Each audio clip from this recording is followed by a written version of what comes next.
asalaamaaleykum sama gars yi j'espère que yéen a ngi si jàmm ma aussi man it maa ngi si jàmm dal leen ak jàmm seen Like Mobile votre chaîne de technologie tey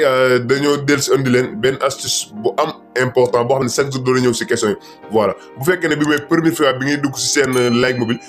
nga bës si bouton abonné bi daal di aimé vidéo bi partagé ko activé cloche de notification bi loolu dina taxaw vidéo boo xam ne dugal nañ ko rek yow di nga bokk si ñu koy njëkk a gis te loolu dinañ jàppale si liggéey bi ñuy def voilà. astuce bi la mooy nag ngay def ba tijji sa compte Orange Money chaque jour dañ daan day toog ba mu yàgg rek kenn envoyé ñu message kenn envoyé ñu message te yëpp ñooy bokk même message muy nag dama bëgg tijji compte Orange Money nag laay def ba tijji ko ñu ne woon nag incha allah rabbi fekk fan yii rek den si def benn vidéo wax nag ngay def ba tijji compte Orange Money tey nag dañ leen woon ñaari méthode wala ñaari yoon yoo xam ne dina la mën a permettre nga tijji sa compte Orange Money léegi nag pour loolu nag léegi dañuy dem si première option bi maanaam première méthode bi nga xam ne moom lañ leen bëgg expliquer pour ngeen jaar fa ba tijji seen compte Orange Money léegi yow fexeel sa pièce bi na nga ko identifier ba pare bala ngaa tijji compte Orange Money léegi da ngay dem sa téléphone nga def dièse 144 dièse 75 dièse 144 dièse 64 dièse code bi moo la mën a permettre nga tijji compte Orange Money léegi nga dem daal di ok sa sim bi nga xam ne mooy puce Orange bi léegi ñu xaar mu message léegi bu tijji ko automatiquement da lay laaj ba xam da ngaa bëgg tijji sa compte Orange Money nga ne ko waaw léegi da ngay def 1 pour ouvrir mon compte léegi fii da la laaj nom bi maanaam sa sant moom la laaj moom ngay dugal léegi ñu dugal suñu sant léegi boo dugal sant ba pare mu laaj la nga dugal sa tur léegi ñu dugal suñu tur mooy tur bi nag mooy bi nekk si carte d'identité bi nga xam ne moom nga ko bëgg a tijjee léegi ñu dugal suñu tur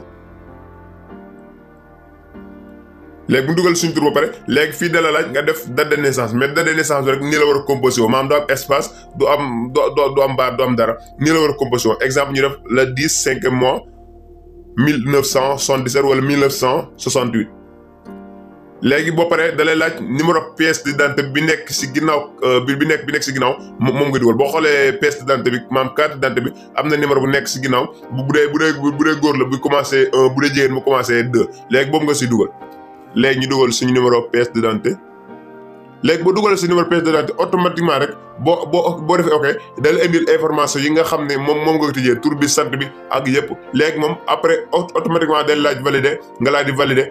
mu envoyé le message ne la sa compte tijjee ko voilà léegi da ngay bës 1 pour valider léegi def na première option ba pare léegi day dem si beneen yoon bi nga xam ne mën nañ fa jaar pour tijji Orange Money léegi da ngay demaat def dièse 144 dièse 751 dièse 144 dièse 751 dièse léegi ñu def ok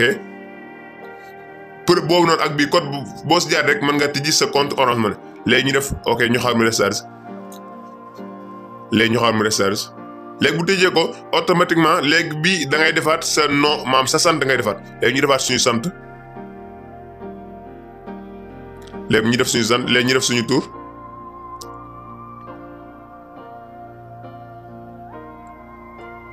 léegi ñu def suñu tur comme ni nga defoon fële rek moom nga defaat fii léegi nga defaat date de naissance bi nga xam ne bi nga xam ne moo nekk si carte d'identité bi léegi ñu def le 10 5 mois date de naissance bi rek comme li ñu waxoon noonu lay composé noonu la war a composé le 10 5 mois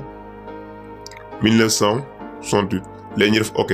léegi da ngay dugalaat numéro pièce d'identité bi nekk si ginnaaw bi nekk si ginnaaw moom ngay dugal.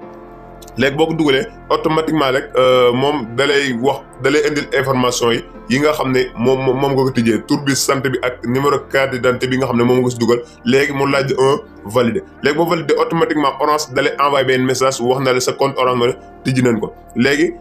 information yi moom moo nekk nii léegi ñun day bës 1 daal di validé léegi boo ko validé ba pare léegi yow nag ngay def ba changer sa mot de passe xam nga boo ñoom dañ lay détecter benn mot de passe léegi mot de passe nag 1 2 3 4 lay doon wala mu doon 4 0 moom ay 0 ba mu doon 4 moom lay doon léegi boo ko bëggee changer c'est très simple léegi da ngay dem sa téléphone nga def dièse 144 dièse léegi da ngay def dièse 144 dièse 78 dièse léegi boo defee dièse 144 dièse 78 dièse boo ok automatiquement day lay laaj nga def sa sa mot de passe bi nga xam ne moom nga daan utiliser muy 1 2 3 4 1 2 3 4 wala nga def 4 0 bu fekkee ne boobu noonu maam boobu jàllul nga def dièse 144 dièse 7 étoile 3 dièse léegi boo defee bi automatiquement moom dalay laaj nga defaat sa numéro carte sa numéro maam sa code bi nga xam ne moom nga doon utiliser muy 1 2 3 4 wala 4 0 yi léegi sa compte Orange Money code bi dina mën a changé voilà sama gars yi jaa ngeen jëf.